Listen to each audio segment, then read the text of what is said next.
when you're presenting yourself to the public, it's very important that you put your best foot forward, as they say. Very important. And a big part of that, as you know, is video and still pictures. Those still pictures are really important. And the beauty of it is we've seen so many cameras developing, getting better today, looks really good. And I thought, hey, we got something really nice here. I'm using my S24 Ultra from Samsung. Love it to pieces. I've also got my Apple iPhone. I use that as well. They both do real well. I'm thinking, we probably don't need photographers. But Terry, you would be wrong. Matter of fact, I learned I'm wrong. And the way I learned I'm wrong is from our special guest that we have joining us today. He showed me that. And even this jaded journalist jumped on board. His name is John DeMato, and he's joining us now. John, thanks for being with us today. Well, thank you for having me, Terry. The pleasure's all on this side of the camera. How about that? Well, I got a bunch over here just being with you because you have a really good reputation. And with this jaded journalist here, I mean, in journalism, we sit back and go, yeah, right. Uh-huh. Sure.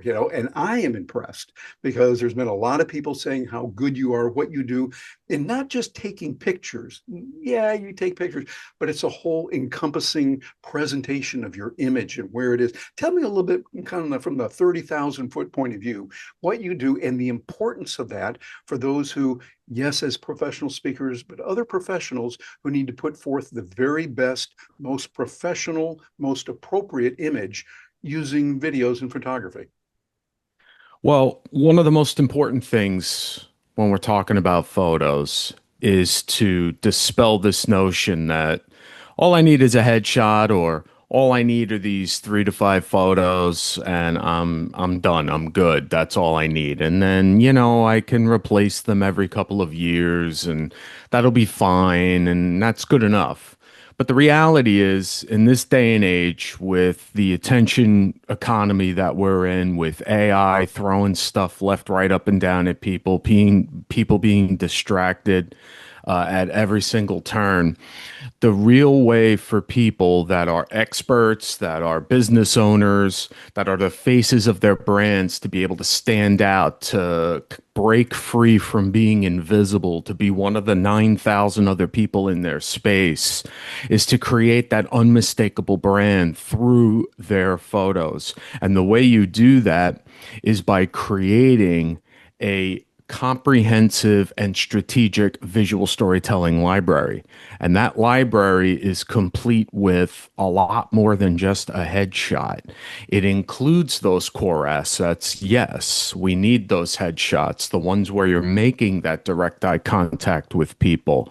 But what you also need are images that provide the visual evidence that you've done the work before, that you've done it recently, and that you've done it for people just like those that you serve.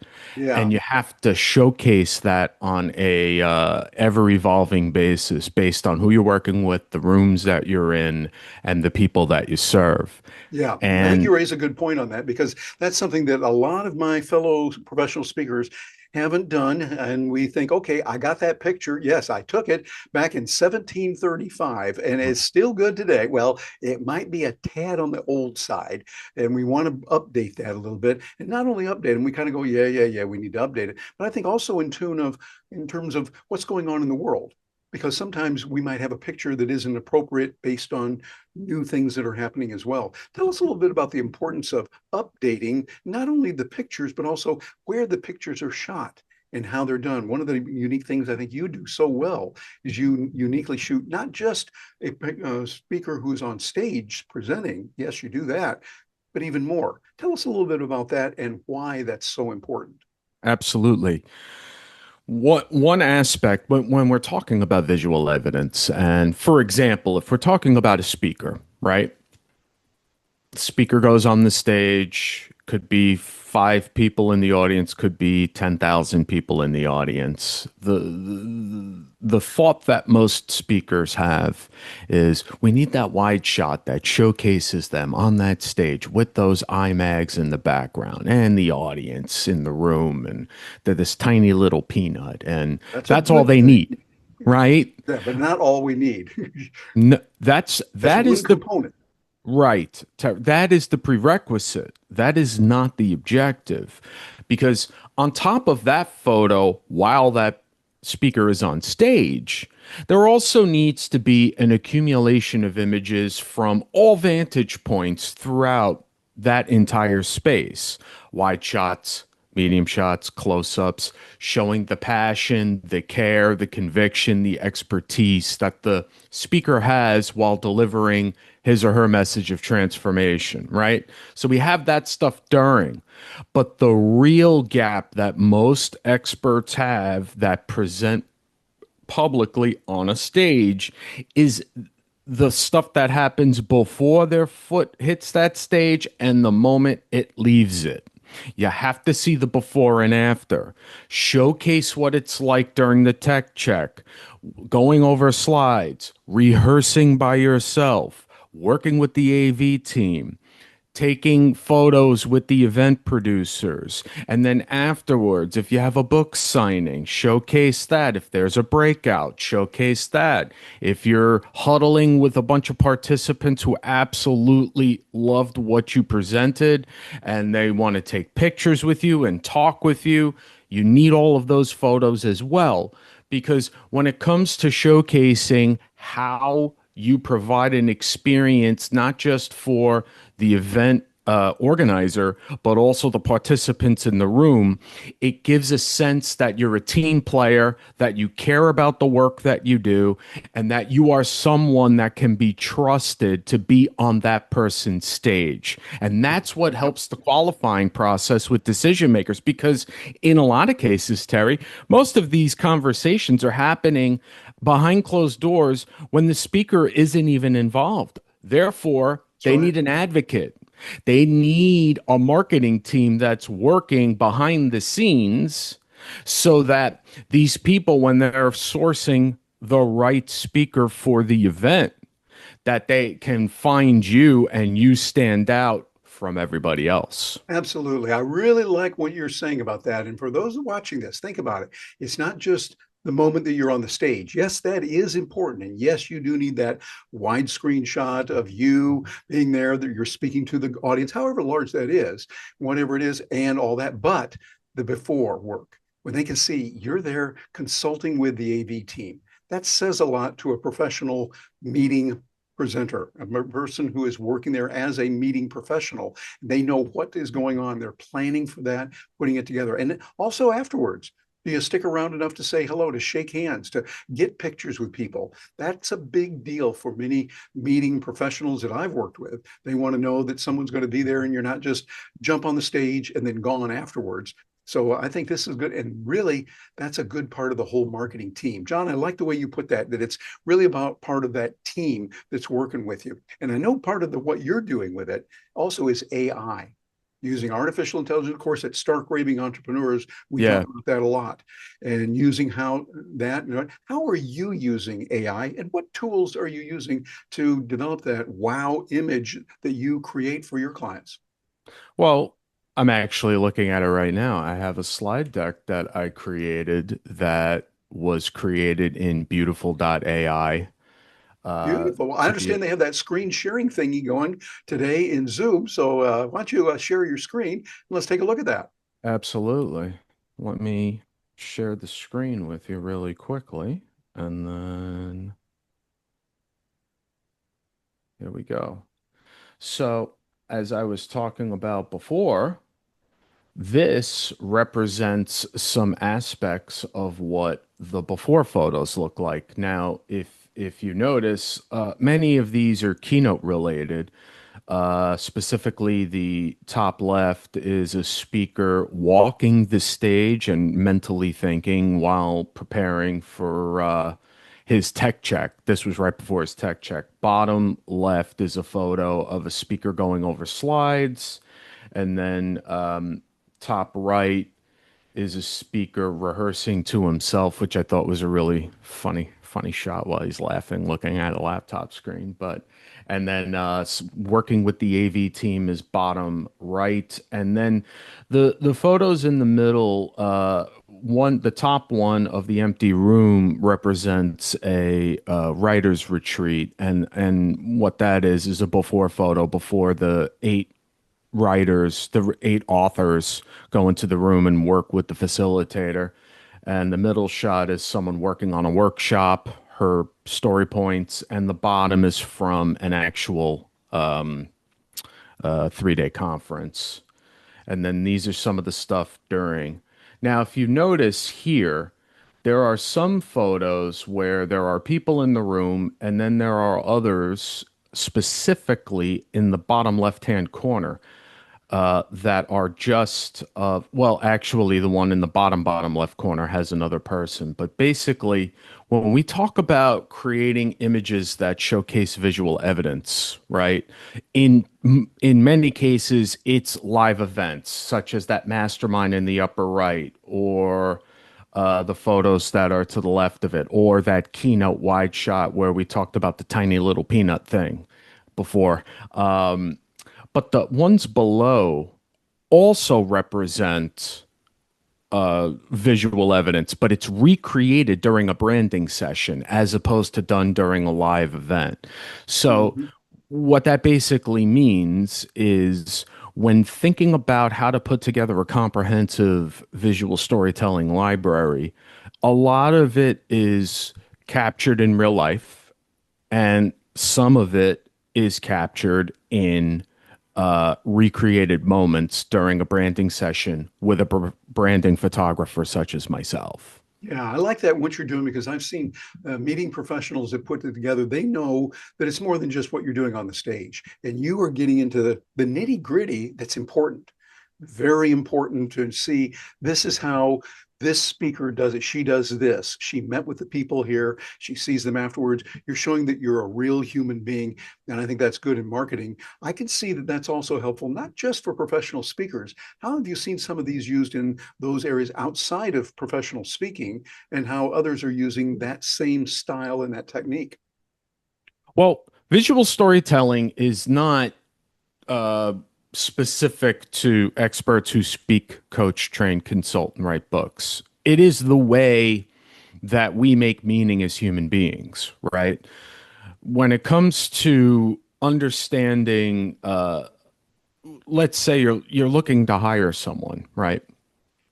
When you're going online, we see first and then we read second. We are in an age of visual articulation, meaning that while the words are important, obviously, the way to get a first impression that actually stops the scroll for someone to pattern interrupt their day long enough so they can learn whether or not you're the solution to their problem derives from the way in which you convey your personality, your essence, and how you help others through your visual presentation, through all of these photos.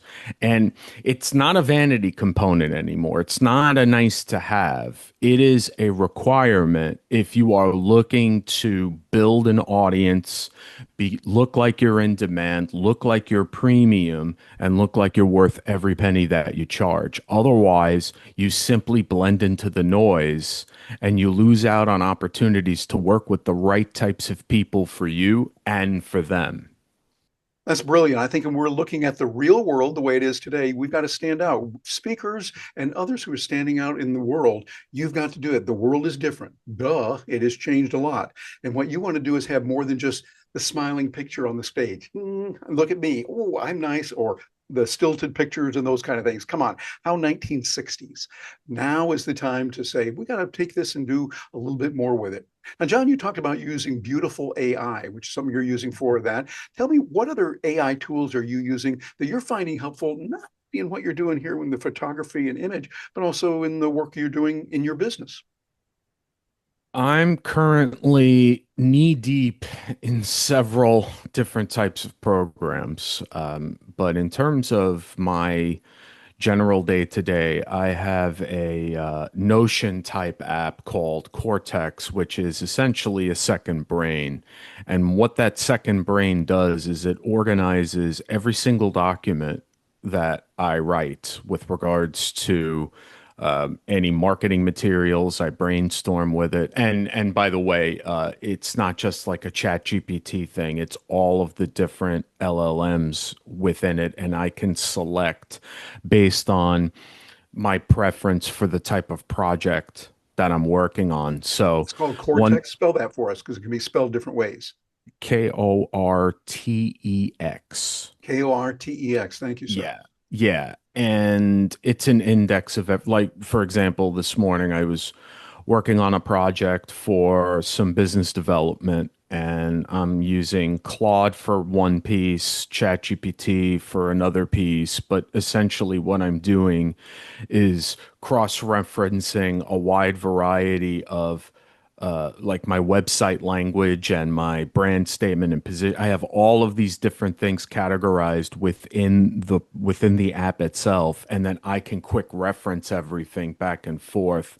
Essentially, what it's doing is saving me a gigantic amount of time in copy pasting and organizing and synthesizing. Because the long story short is, it's shortening the learning curve with trying to get from an idea that I roughed out on a piece of paper to an idea that actually makes sense. And that goes for my content, that's productivity, that's other business related matters that I work through. But I'm using those LLMs every single day, all day, and it has been nothing but a gift, really. I like the way you put that, a gift, because we're able to do so much more. We're amazed as well. Gina and I use this regularly and talk to people about how it's working, what we can do with it. And I am flabbergasted every day in a good way of what we can do with it in writing, in creating pictures, in doing research. I love the research capability. So it's not just Terry saying, hey, my gut tells me that this is the way it is. Well, Terry, with all due respect, your gut can be wrong. And what we need to look at is the evidence and see what's going on. And so when we look at evidence of what's working on the stage and a whole visual array of tools to let people see you before a big event, see you in the event with the other pictures there and with the other people that are there, as well as afterwards. What's this person really like when they're not on the stage, et cetera? John, what would you say to that person that is kind of like me before saying, wait a minute, I've got a pretty good camera here. I mean, I've got here is my S24 Ultra from Samsung. This is a great little thing. But I realize after talking with you, that alone, Terry, won't do it. Now, doesn't mean we throw away our phones. Help me on that. We don't throw those away, but we use those as part of the whole experience. Is that correct?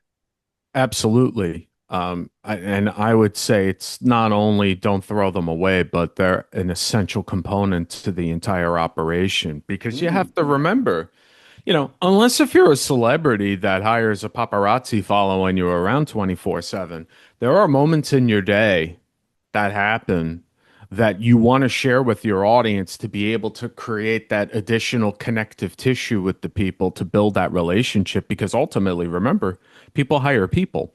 So we're in the relationship business. And as a result, if something interesting happens during your day to day work or in your personal life, or you have a hobby or you do certain things that's relevant and valuable to your audience and you want to share it, and there's no professional photographer around, it's important to capture those missing details with your phone. It's also important to motivate the people that you're working with in real life environments. Say you're doing a workshop, or you're running a coaching session, or a leadership call, a mastermind, whatever. Get those people to get the phone out and snap photos of their work, of you working with them, of everybody else, and have them share that with you. That only compounds on the visual evidence of the professional photos that you have to fill in the gaps, to add to the story, to paint that broader picture of who you are and how you help others. But you certainly do not exclude those types of images from your library. It's an essential component. I like the way you say that. Very eloquently said. Well, we could go on in this interview here for, I think, another 16, 17 hours if we wanted. You got so much information. But, John, I'm not going to let you get away from here without telling people how they can get in touch with you. Someone listen to that and they go, this guy's raising some good points there. I'd like to find out more. And I know you've got ways that you can help people just to understand here's what's going on in the world. Here's how you Yeah. can use it. And they might choose to get in touch with you. What's the best way for them to reach you? The best way is just to go on my website, johndemato.com, and I would encourage folks watching this to want to learn a little bit more about visual storytelling because I dive far deeper into this on my newsletter. You can sign up for it on the website. And of course, I have my social profiles, my LinkedIn, Instagram, Facebook on the page, and you can just follow me there as well. Very good. And for those that are joining us from maybe other countries or they're listening only with the audio version, please spell that out very carefully and how they reach you. John DeMato.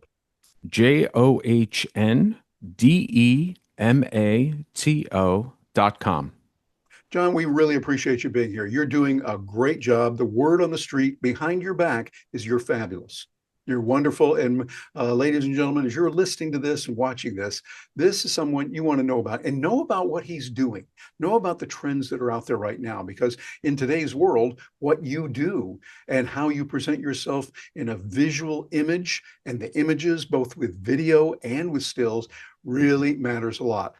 On behalf of John and everyone here at Stark Raving Entrepreneurs, I'm Terry Brock. Thank you very much for joining us. We're looking forward to hearing from you.